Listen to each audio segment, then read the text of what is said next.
Ravie de vous retrouver, même si c'est encore virtuellement, pour ce premier atelier tuto vidéo des musées d'art et d'histoire, depuis l'hôtel du Bocage de Bléville. Le 19 février dernier, c'était la journée internationale de la baleine.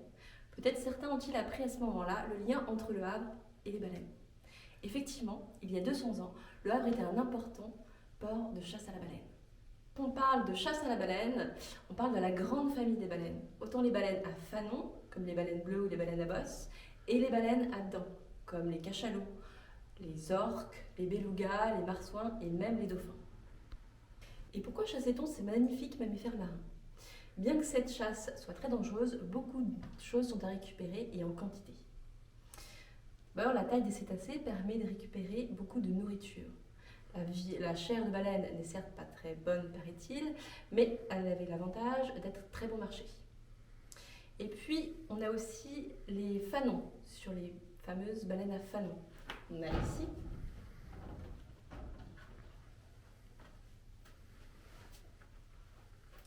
donc ce sont ces grandes lames qui mesurent entre quelques centimètres à plusieurs mètres, qui se trouvent dans la partie supérieure de la mâchoire de la baleine à fanon et qui permettent de filtrer l'eau de mer pour récupérer la nourriture.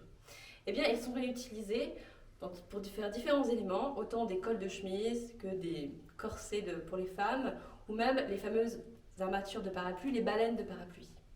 On récupère aussi la graisse de baleine qu'on va faire fondre pour faire de l'huile de baleine, utilisée dans l'industrie, dans les lampes et notamment dans les réverbères, puisqu'à ce moment-là, au Havre, il y avait plus de 200 réverbères qui éclairaient la ville grâce à l'huile de baleine. Et comment chassait-on les baleines?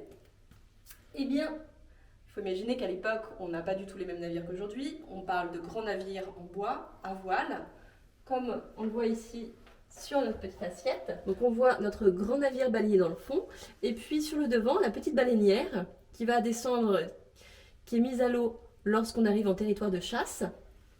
Et de cette petite baleinière, de cette petite barque, les marins vont harponner la baleine à chaque fois qu'elle remonte à la surface pour souffler, pour respirer. Cette chasse très difficile, très dangereuse et surtout très longue, puisque les campagnes de pêche à la baleine pouvaient durer entre 2 ans et 2 ans et demi, vont petit à petit s'arrêter, puisqu'à force d'être pourchassées, les baleines vont petit à petit s'éloigner en fait de la France, de l'Europe, vont partir vers l'Afrique et vers l'Antarctique.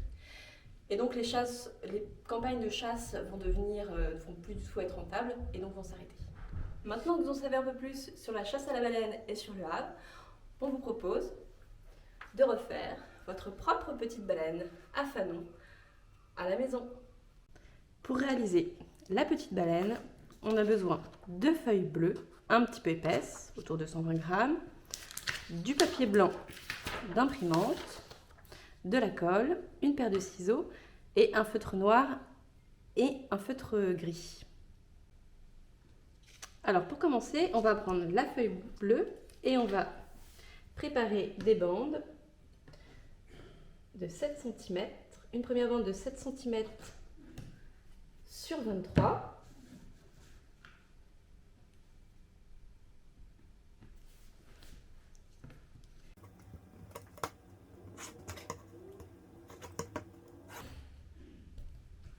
Et une deuxième bande de 7 cm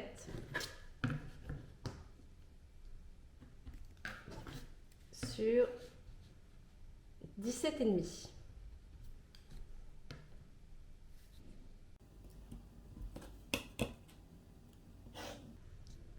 Puis, on va les découper.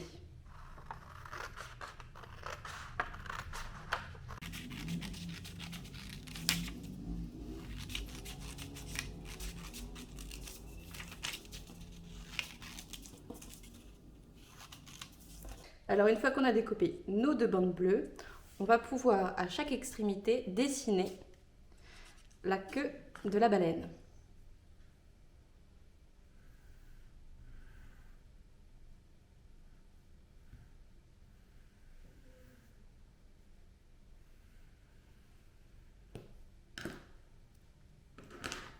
Que l'on va ensuite découper. Une fois que j'ai découpé ma première queue, je vais pouvoir la placer sur la petite bande pour faire son contour et que la queue de notre baleine soit bien identique de chaque côté. Alors maintenant, pour monter la baleine, pour lui donner sa forme, on va prendre la plus petite feuille, on va plier l'extrémité ici sur environ 1 cm. On va utiliser la colle, mettre un petit peu de colle sur cette partie.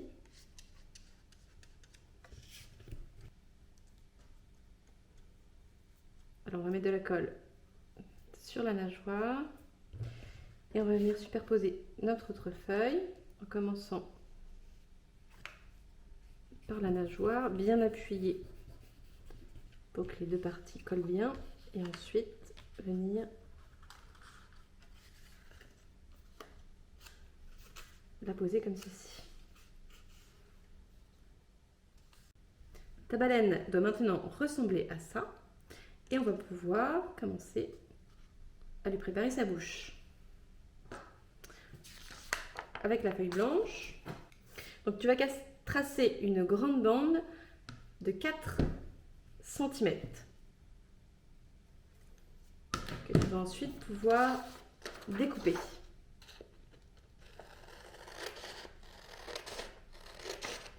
De cette grande bande, on va en retirer une petite de 7 cm qui est la taille de la bouche de notre baleine.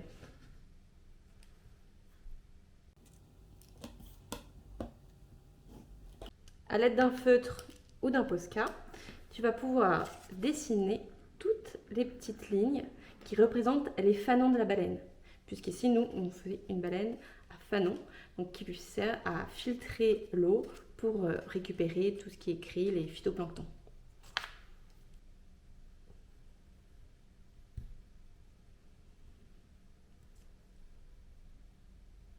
Et on dessine toutes les petites lignes, toutes les rangées de fanons bien alignées.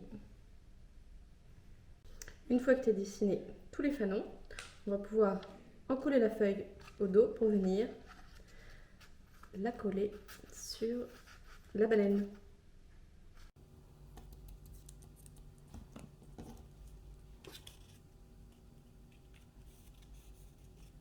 On va maintenant pouvoir lui faire ses yeux. Tu découpes dans ton papier blanc, dans ta grande feuille, 2 petits ronds pour faire les yeux. Et il n'y aura plus qu'à faire un petit point noir pour la pupille.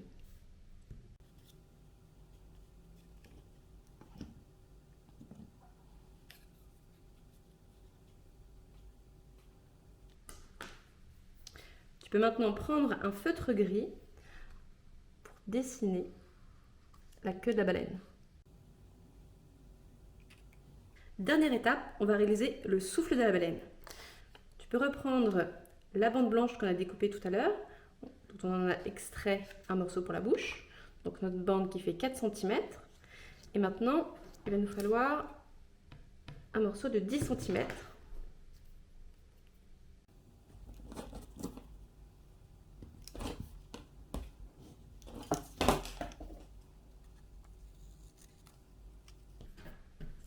Et cette bande, on va lui faire des entailles tout le long. Attention, on ne coupe pas toute la bande, on s'arrête à peu près ici, on laisse 1,5 cm. Et on fait des petites entailles jusqu'au bout.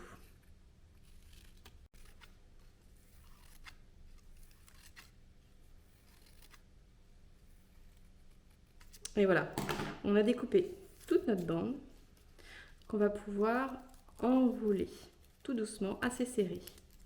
C'est ce qui va représenter le souffle de la baleine, puisque la baleine est un mammifère, elle vit dans l'eau mais elle respire dans l'air. Et ça représente en fait le souffle de la baleine, l'air qu'elle expulse, avec toujours un petit peu d'eau.